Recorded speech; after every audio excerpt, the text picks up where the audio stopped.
Rasain. Pas di kampus ada pelajaran cara ngitung pajak, cara ngitung nilai wajar suatu saham. Dulu tuh setiap kali dosen nerangin itu, aduh bodo amat lah gue main Mobile Legend aja lah. Ruginya udah hampir 80%. 80% Dari ruginya.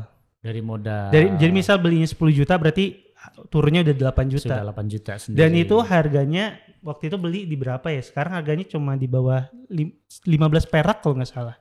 Dari dulu belinya? 100-an mungkin ya. 100 rupiah. 100 rupiah. Jadi 15 perak. Nah, itu tuh 85% ya. Saham-saham yang dibeli berdasarkan ngasal itu waktu awal-awal kayak beneran, gue pengen beli saham ini deh. Nggak ada analisanya. Jadi kalau dibilang, kok lu bego banget bisa beli saham yang itu? Ya kebetulan gue yang dulu emang sebego itu. Gitu. Ada yang mengatakan bahwasanya main saham itu haram. Kemudian ini adalah berjudi gitu. Karena saya coba spend money kayak gitu, kemudian nanti di situ dapat untung, kalau rugi gitu kan, katanya ada unsur judi di situ. Nah, gimana nih, Mas mungkin?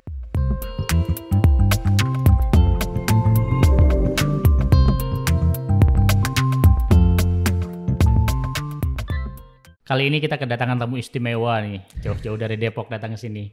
Mas Yuda Keling. Halo guys, halo Ayo Talk. Apa kabar Mas? Baik, gimana Kang kabarnya? Alhamdulillah baik. Mas lagi sibuk lah ya pasti hari ini. Terima kasih nih sudah menyempatkan datang ke Ayo Talk ke Bandung gitu ya. Kita bisa berjumpa ngobrol-ngobrol ya. Saya semoga sibuk terus sih, kalau nggak sibuk rada pusing sih. Kayak ngapain di rumah terus.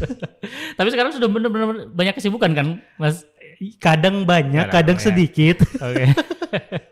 Tapi alhamdulillah ya Mas ya, sudah kita ini kan ya. Ini kan Mas dulu komika lah ya. Kemudian stand up comedy sudah biasa ya. Terus ngomongin keuangan nih, gimana ceritanya nih sebenarnya Mas? Jadi kan kalau ngomongin keuangan nggak semuanya harus pinter ya. Saya bagian contoh buruknya aja. Nggak seperti itu juga ya. Jadi kayak ada yang pinter, ada moderator, ada contoh buruknya nih. Nggak. Jadi kenapa bisa ngomongin keuangan? Karena waktu pandemi itu kan salah satu konten yang naik banget di sosmed, konten tentang saham. Nah, aku tuh orangnya yang apa yang rame di sosmed FOMO-an banget. Ngelihat, banyak banget yang bahas saham nih. Ikutan beli. Waktu itu sih waktu awal pandemi karena harganya lagi turun semua. Pertama kali beli tuh langsung untung. Jadi kayak, anjir enak banget ya. Cari duit kok segampang ini. Pas dapat untungnya mungkin ya. Iya. Karena harganya kan lagi turun-turunnya kan. Terus kemudian beli untung. Cuma pada waktu itu tuh beneran ngasal aja kayak ngelihat banyak nih. Menurut gue yang ini yang bakal naik deh. Cuma feeling-feelingan aja. Bener gitu. Sampai akhirnya waktu pasar keuangannya udah mulai membaik, pas udah harganya udah mulai normal, waktu beli berdasarkan feelingnya itu udah nggak lagi menghasilkan keuntungan, malah menghasilkan kerugian. Oh gitu. Nah waktu rugi, pas ngeliat di sosmed, kok semua orang beli saham langsung beli saham untung. Kok sekarang gue kalau beli saham malah rugi ya? Dikontenin lah, pas dikontenin ternyata rame. Akhirnya dari sana mulailah banyak yang sini kalau lu nggak mau rugi belajar sama gue, sini gue bantu. Jadi akhirnya kenal sama banyak orang, belajar dan makin mendalami si sahamnya itu yang padahal awalnya cuma ikut-ikutan doang gitu. Berarti mungkin awal mulanya memang FOMO aja. Ekonomi juga mungkin ya atau gimana? Enggak, mulainya itu gara-gara pas pandemi stand up comedian kan nggak boleh ada panggung. Oke, jadi mencoba mencari penghasilan lain gitu. Bener. Dia diem di rumah doang ngapain gitu, kayak aduh diem di rumah. Keluar rumah belum boleh kan waktu itu PPKM kan, jadi kayak lihat di sosmed bisa nyari duit lewat handphone nih. Itulah masuklah di sana. Dan sekarang sudah menjadi influencer saham gitu ya Mas ya, sudah banyak diundang ke sana sini. Ya alhamdulillah lah. Nah itu kalau boleh ini mungkin cerita lebih jauh Mas, sebenarnya susah nggak sih Mas gitu main saham gitu ya? Sebenarnya enggak sesusah itu. Jadi awalnya dulu juga pas pertama kali dengar tentang saham itu kan kayak rasanya jauh banget deh, kayaknya butuh modal yang gede deh. Padahal waktu 2020 itu akhirnya waktu coba terjun langsung sadar tuh, ternyata beli saham itu uangnya nggak perlu gede, nggak perlu banyak, bisa loh kita mulai dari misal 100 sampai 500 ribu bisa udah dapat saham-saham yang bagus. Tentunya kalau modalnya semakin gede, pilihan saham-saham bagusnya makin banyak. Karena kan biasanya saham bagus harganya mahal gitu. Ternyata dengan modal terbatas kita juga bisa loh beli investasi saham gitu. Dan kalau dibilang susah atau enggak, tergantung tujuannya. Kalau tujuannya untuk jangka panjang, ya kita bisa pilih aja saham-saham yang emang secara track record udah terbukti bagus. Misalnya saham-saham perbankan. Itu kan kita punya 4 saham bank besar ya.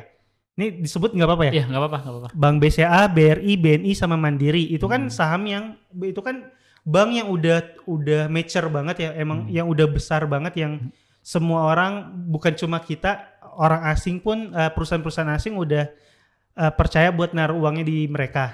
Jadi ya udah kita ngikut aja ke saham-saham besar kayak gitu. Jadi kalau dibilang susah atau enggak, ya bisa jadi enggak susah kalau kita emang cuma pengen beli di perusahaan-perusahaan yang emang udah mapan. Kadang susahnya di mana? Kadang susahnya kalau kita pengen cari saham yang sekarang harganya masih rendah, tapi pengen 1-2 tahun lagi pengen semoga saham ini jadi bagus gitu kan, berarti harus analisa kan gitu. Betul. Jadi bisa analisa, bisa ngikutin aja yang emang perusahaannya udah mapan gitu. Jadi kalau untuk pemula mungkin baiknya cari yang resikonya rendah kayak gitu ya untuk beli sahamnya. Biasanya kalau untuk pemula yang dianjurin pertama tuh beli saham dari produk-produk yang lu pakai. Misalnya apa? Kan kita pasti punya rekening bank. Lu banknya bank apa? Misal anggaplah bank BRI. Mulai dari situ dulu. BUMN. Ya udah kita beli sahamnya biar apa? Biar kita tuh saham itu kan membeli kepemilikan perusahaan. Nah, kalau kita pakai produknya, jadi kita semakin engage sama si sahamnya juga gitu. Dan secara track record, saham-saham bank besar yang udah mapan itu setiap tahunnya tuh selalu bertumbuh antara 10-15%. Jadi secara resiko kalau dilihat dari track recordnya selama ini, ya udah nggak terlalu beresiko gitu. Kecuali memang pengennya saham yang dalam 2 tahun naik 100%, ya itu pasti resikonya gede. Karena kan kalau bisa naik tinggi ya bisa turun dalam juga gitu. Itu sisi baiknya mungkin ya, ketika dapat keuntungan lah ya dari saham. Tapi banyak juga nih Mas mungkin yang banyak mengeluh, main saham nanti resikonya gede. Uang saya nih hangus nih, miliaran, ratusan juta nih.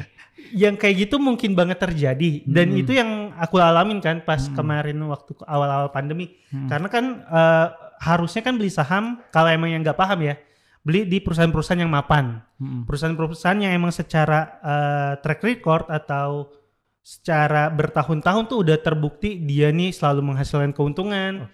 Harganya nggak pernah anjlok, kalaupun anjlok bakal balik lagi ke harga sebelumnya. Nah, waktu itu tuh pas awal-awal main saham, awal-awal investasi saham itu sama ini.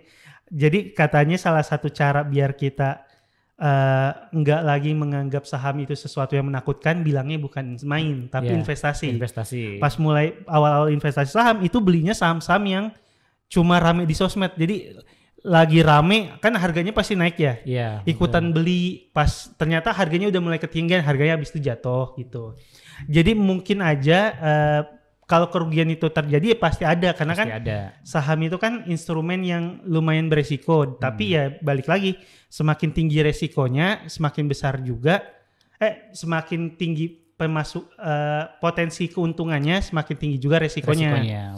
Kalau emang yang nggak mau ada resiko apa ya, misal bisa beli kayak obligasi negara, itu kan benar-benar dijamin sama negara, hampir sukuk gitu sukuk itu kan hampir 0% resikonya. Selama Indonesia nggak bangkrut, ya sukuk pasti dikembalikan uangnya, pasti dikembalikan sama negara gitu. Karena keuntungan. Secara track record Indonesia tuh belum pernah gagal bayar utang ke para investornya gitu. Reksadana juga ya Mas ya itu. Iya, reksadana, tapi secara risiko nggak serendah sukuk. Karena kan kalau itu reksadana ada reksadana saham, reksadana pasar uang, ada reksadana pendapatan tetap gitu. Mas, tapi dari tadi nih disebut mulai pandemi gitu. Berapa sih Mas dulu modal awal? Modal awal ini ya, kalau sebenarnya modalnya waktu itu tuh modal yang diwajibin sama perusahaan sekuritasnya. Jadi waktu itu pertama kali itu diminta minimal tuh 5 juta. Waktu itu pakainya 5 juta. Berarti awal 5 juta ya? Awalnya 5 juta karena perusahaan sekuritas yang saya pakai minimal segitu. Kalau sekarang banyak sekuritas yang udah nggak kasih matok minimalnya. Matok segitu. Sekarang ada yang 100.000 aja udah bisa Sudah gitu. bisa, betul. Mungkin waktu pandemi kan itu hitungannya baru mulai ramenya ya, jadi masih ada gap segitunya. Sekarang sih 100.000 udah bisa. Sekarang Mas sudah berapa di les?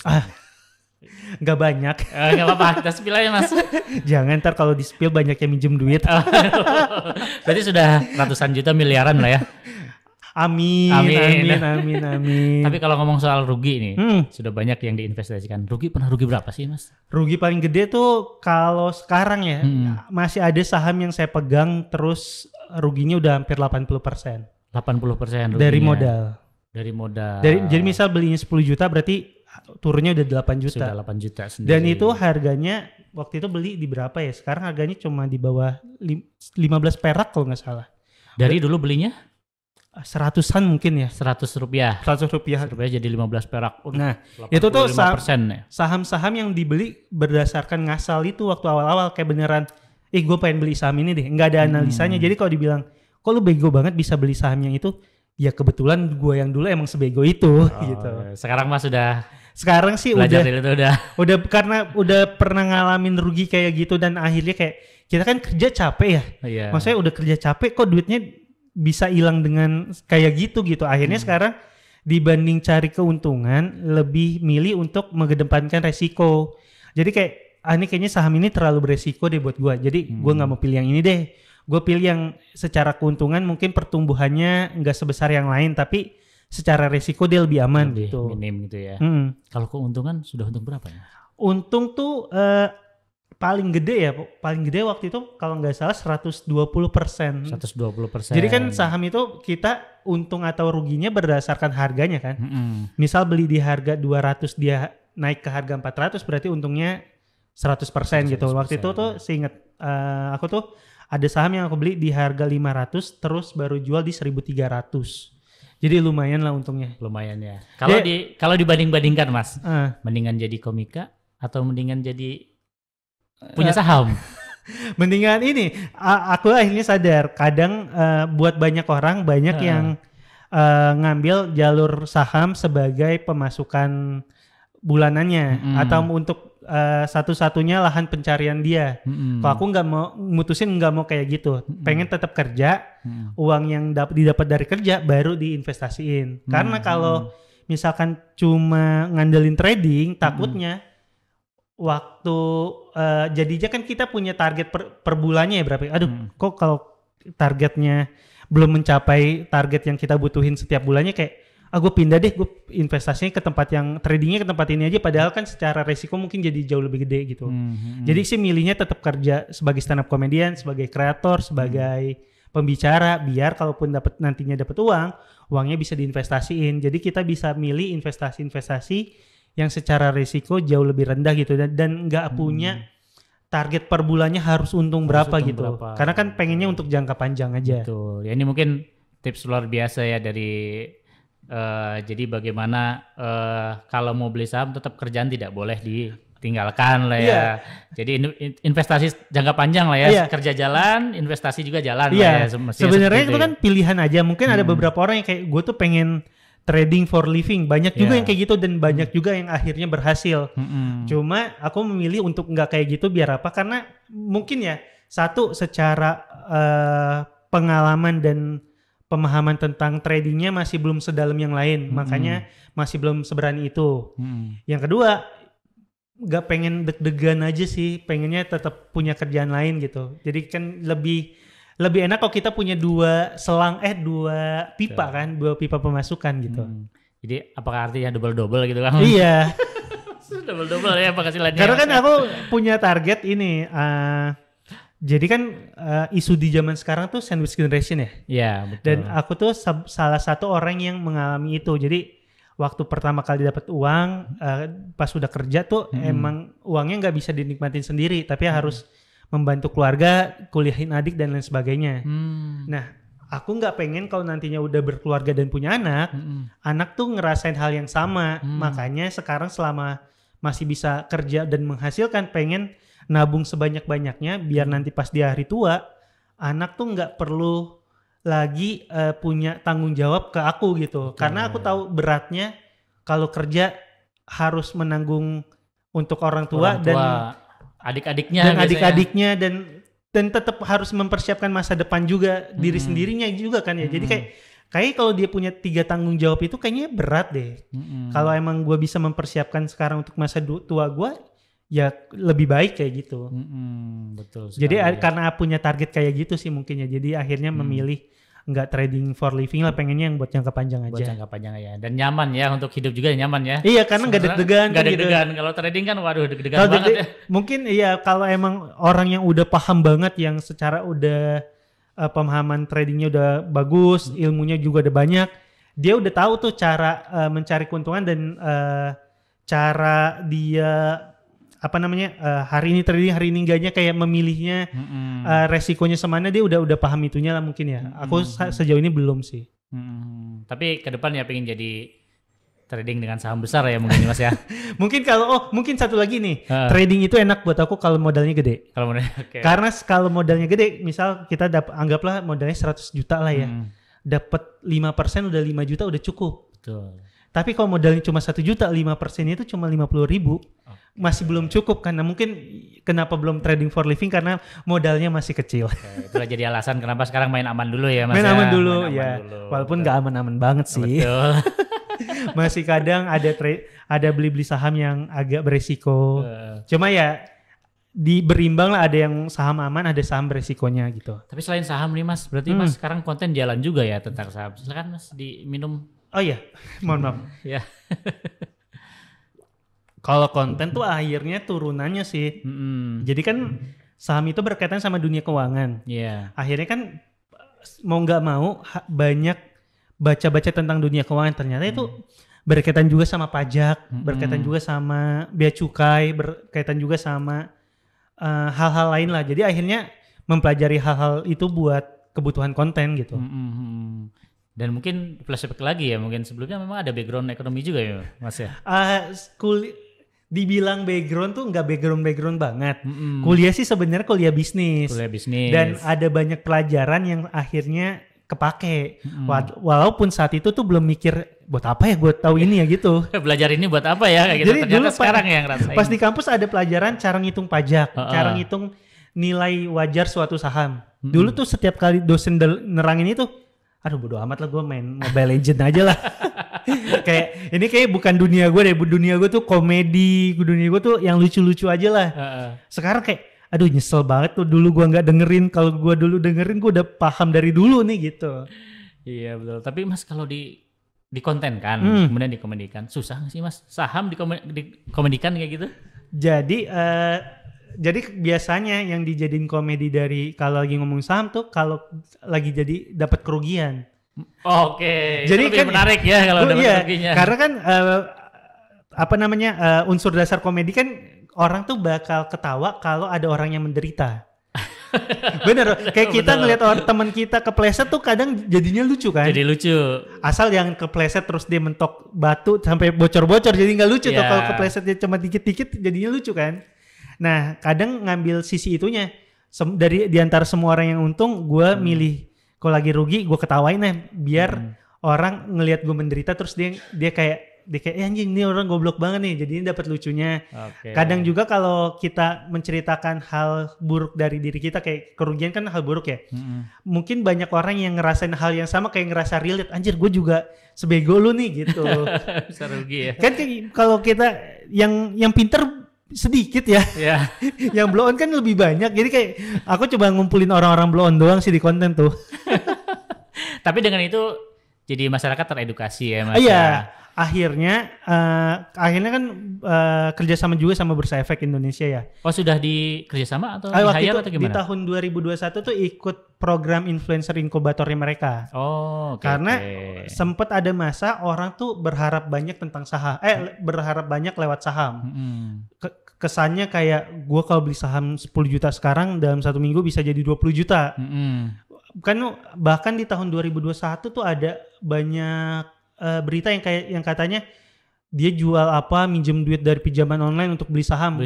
Itu kan banyak banget yang kayak gitu. Nah, dengan hadirnya aku di mana beli saham merugi, orang tuh dapat sisi, oh ternyata tuh saham nggak semenjanjikan itu, banyak ada juga faktor resiko yang bisa didapetin sama orang gitu. Akhirnya lewat sana tuh disupportnya karena gitu. Ya lu bagus juga ngasih sisi buruk dari si investasi saham, karena emang bisa aja untung. Cuma emang lu harus belajar, kalau lu cuma ikut-ikutan doang kemungkinan besar bisa jadi bahaya gitu. Jadi ada untungnya tapi harus tahu risikonya. Bener. Ya Mas ya, begitu. Betul. Mas, tapi dari beberapa konten yang dibikin tentang saham kayak gitu, ada nggak sih Mas yang nyinyir gitu mungkin? Yang nyinyir ada sih pasti ya, Ada cuma nggak terlalu dipikirin. Nggak terlalu dipikirin ya. Mungkin nyinyirnya bukan karena ini, nyinyir lebih karena kayak ini orang backgroundnya apa ya, kok tiba-tiba ngomong saham. Iya.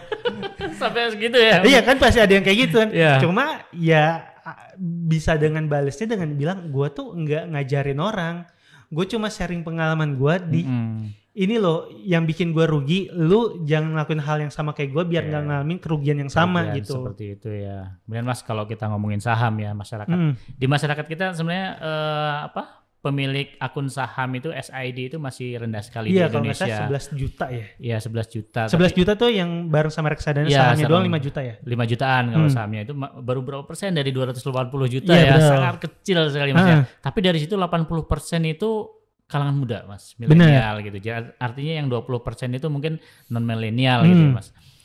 Nah, ini persoalan di Indonesia, kenapa nih saham investor saham di Indonesia selalu kecil gitu. Ada yang mengatakan bahwasanya main saham itu haram. Kemudian ini adalah berjudi gitu. Karena saya coba spend money kayak gitu. Kemudian nanti di situ dapat untung, kalau rugi gitu kan. Katanya ada unsur judi di situ. Nah, gimana nih Mas mungkin? Kalau haram atau halalnya ya, sebenarnya kan ada saham tuh, ada saham konvensional, ada saham syariah. Nah, mungkin analoginya kayak gini. Kita kan kalau beli makanan minuman, itu kan cari yang ada label halalnya dong. Iya, dan kita percaya sama MUI, kalau dia udah bilang halal, ya udah kita percaya itu halal.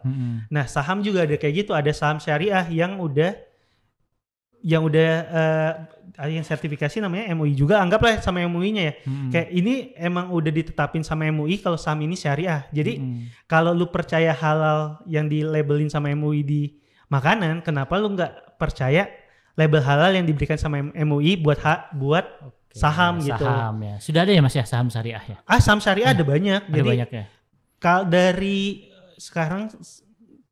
sekarang kan saham di Bursa Efek ada 900 sekian ya. 900-an, 800-an lebih lah. Ya, kayaknya yang syariah tuh lebih dari setengahnya deh. Setengahnya syariah. Jadi banyak banget saham syariah. Pilihan saham syariah tuh kadang mungkin banyak yang mikir, mungkin pendengar Ayo Talk ada yang bukan muslim ya. Kalau gua bukan muslim, gua bisa gak ya beli saham syariah? Ya bisa banget. Itu enggak, lu beli saham syariah enggak ditanya siapa Tuhanmu, enggak. Saham syariah tuh cuma saham-saham yang secara bisnis nggak bertentangan sama ajaran agama Islam. Misal dia nggak jualan alkohol, nggak jualan produk yang mengandung babi dan lain sebagainya. Terus secara utang nggak lebih dari 45%. Artinya kalau ada sebuah perusahaan yang utangnya tuh nggak lebih dari 45%, kan dia punya 55% duit cash ya. Kalau ini perusahaannya kenapa-napa, dia masih punya uang buat nutup si utangnya. Jadi kan secara kesehatan perusahaan yang masuk ke saham syariah biasanya perusahaan-perusahaan yang emang sehat gitu. Yang sehat ya. Nah, kalau soal judi atau enggak, buat aku tuh tergantung gimana kita berinvestasinya. Kalau yang aku lakuin dulu itu bisa jadi judi. Karena nggak punya knowledge-nya apa-apa, asal nebak. Gua mau beli saham ini, kalau ditanya alasannya apa, nggak ada. Feeling aja gitu ya. Iya, tapi kalau kita nggak pakai feeling, kita menganalisa perusahaannya, kayak kita invest di coffee shop temen aja. Kita mau invest di coffee shop temen bukan judi kan, tapi kalau kita ngeliat ini project coffee shop gue kayak gini nih, kenapa gue bisa bilang projectnya kayak gini, karena marketnya kayak gini, pertumbuhan industri kopi kayak gini. Nah, kalau udah kita mempelajari sebanyak itu, menganalisa sedalam itu, kayak jahat kalau dibilang judi sih. Iya, betul. Jadi sudah ada mitigasi di awal kan. Kita jadi kalau kecuali lu main asal nebak itu judi. Tapi yang bikin gak jadi judi apa? Kalau lu mempelajari perusahaan-perusahaan yang mau dibeli. Bisa lu mempelajari sendiri, bisa melalui lembaga-lembaga yang emang udah berkompeten buat ngelakuin riset gitu. Jadi kita ngambil riset yang misalkan biasanya sekuritas ngeluarin riset, ya udah kita pakai riset dari sekuritas itu gitu. Seperti itu ya. Oke, siap. Mas nih kalau ngomong, banyak orang yang juga masih takut ya terjun ke dunia saham ya, ngambil dia invest di saham, beli saham dan sebagainya. Sebenarnya berapa sih Mas kira-kira kebutuhan dana paling awal untuk pemula yang bisa diinvestasikan gitu? Buat aku sebenarnya kalau kebutuhan dana setiap orang beda-beda. Cuma yang perlu aku tekanin juga nih biasanya yang aku omongin kalau lagi jadi pembicara. Kadang lu nggak harus semua orang langsung investasi di saham. Itu tuh saham tuh kebutuhan tersier lah. Lu harus terpenuhi dulu kebutuhan-kebutuhan yang lain baru bisa kebutuhan investasi. Kebutuhan yang lainnya kayak apa misalnya? 1, dana darurat. Sudah ada. Gitu. Kalau itu udah ada baru mungkin mikirin untuk investasi saham. 2, asuransi. Seenggaknya BPJS lah. Maksudnya jangan sampai lu udah kerja capek-capek, waktu sakit duit yang lu kumpulin cuma buat bayar rumah sakit, kan gak enak kayak gitu. Betul. Dan banyak orang yang mikir tuh asuransi sebagai untung rugi. Padahal buat aku asuransi itu kan fungsinya proteksi. Untuk proteksi. Jangan lu mikir kayak gue kalau bayar asuransi sebulan 300.000, kalau gue sehat terus rugi dong gue. Ya jangan mikir gitu. Kalau lu sehat terus ya lu bagus lu akhirnya. Ya, alhamdulillah artinya lu bisa kerja terus. Nah, itu. Tapi kan kalau amit-amit sakit, kita punya proteksi dana yang nggak bikin tabungan kita kekuras waktu karena kan kebutuhan bayar rumah sakit mahal ya gitu. Betul. Jadi kalau emang udah si asuransinya udah ada, dana daruratnya udah tersedia, baru boleh langsung mikirin investasi saham. Kadang banyak orang yang bingung dana darurat tuh perlunya seberapa. Kalau buatku tergantung lu kerjanya di mana gitu. Kalau aku kan di industri kreatif, aku tuh cuma simpen dana darurat 3 kali pengeluaran bulanan. 3 kali. Kenapa kayak gitu? Karena untuk orang-orang yang kerja di industri kreatif, kayaknya kalau 1-2 bulan gak kerja, lu pasti udah gerak buat nyari gimana caranya buat dapet. Karena kan kadang nyari penghasilannya berdasarkan kita gerak sendiri kan. Beda kalau untuk karyawan kantornya yang mungkin emang nunggu perusahaan sudah buka jelas bulanannya ya mungkin. Nunggu perusahaan buka lowongan dan lain sebagainya gitu. Mungkin dia bisa 6 sampai 12 bulan. Jadi dana darurat itu seminimal-minimalnya 3 bulan, tapi makin banyak makin bagus. Cara ngitungnya gimana masalahnya? Kalau buat aku ya, dana darurat kan itu harus kita pertama-tama harus tahu berapa uang yang kita keluarin selama 1 bulan. Caranya gimana? Dicatat aja. Jadi setiap hari catat nih pengeluaran berapa gitu ya. Iya, makan berapa buat kan kita pasti tahu nih parkir berapa, pokoknya catat aja semakin detail semakin bagus. Setelah di akhir bulan kita tahu, oh ternyata pengeluaran gua selama 1 bulan 3.500.000. Berarti dana daruratnya segitu. Biar apa? Biar kalau kita nggak punya pemasukan, kita punya 3.500.000 buat membiayai hidup kita selama 1 bulan. Nah kalau bisa tuh dikali 3 jadi 10.500.000 gitu. Oke. Mas berarti intinya kalau kita bisa menyisihkan uang, kita bisa lah ya bisa main saham. Atau kalaupun kita hanya gajinya kecil sebenarnya bisa juga ya Mas ya. Ada saham yang 100 ribuan kan, kayak reksadana gitu kan? Ya bisa. Jadi kalau kita sisihin uang dulu buat dana darurat.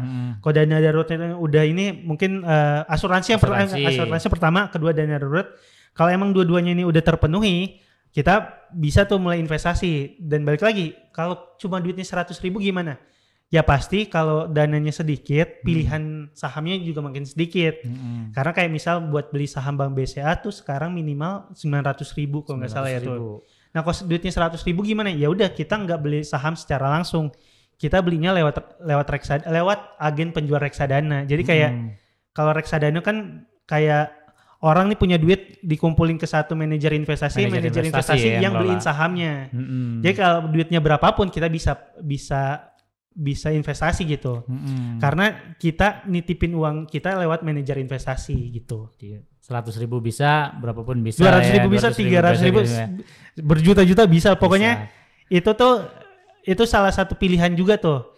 Kalau lu ngerasa nggak bisa menganalisa sendiri, ya udah jangan investasi saham. Investasi reksadana. Yang kenapa kayak gitu? Karena investasi reksadana uang kita dikelola sama orang-orang yang udah lebih berkompeten dibanding kita. Dia kan manajer investasi yang pasti ada sertifikasinya, secara pendidikan juga udah terjamin gitu.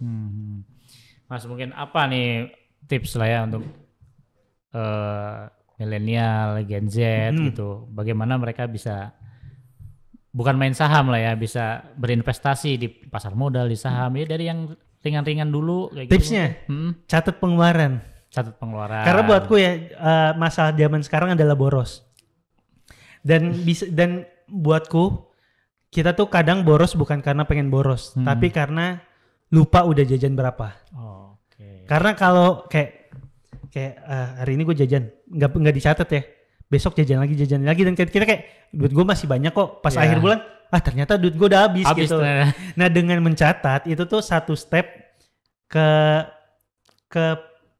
pengelolaan keuangan yang lebih baik gitu, karena kita dengan sadar uang kita habisnya berapa gitu, dan buatku ya kalau kita sadar kita keluarnya berapa, dengan nggak sadar kita secara nggak sadar kita tuh bakal mengurangi pengeluaran kita. Kayaknya kemarin jajannya udah kebanyakan deh, yang hari ini dikurangin deh gitu. Iya, syukur-syukur dari situ bisa menyisihkan ya. Nah kalau udah dapat itu udah bisa disisihin, ya udah mulailah investasi. Investasi yang bisa saham atau investasi lainnya sebenarnya bisa juga bisa ya. Juga. Kayak emas kayak gitu kan ya. Benar.